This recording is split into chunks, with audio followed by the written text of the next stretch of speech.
উত্তরবঙ্গ থেকে ঢাকায় প্রবেশদ্বার হিসেবে পরিচিত গাজীপুরের চন্দ্রায় বৃহস্পতিবার সকালে বিক্ষোভ করেছে শিক্ষার্থীরা।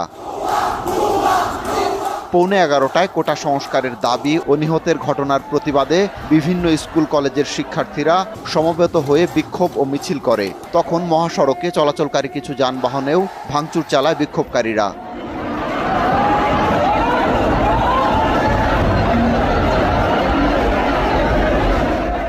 এদিকে ঢাকা টাঙ্গাইল ও ঢাকা ময়মনসিংহ মহাসড়কে দূরপাল্লার যানবাহন সীমিত আকারে চলছে।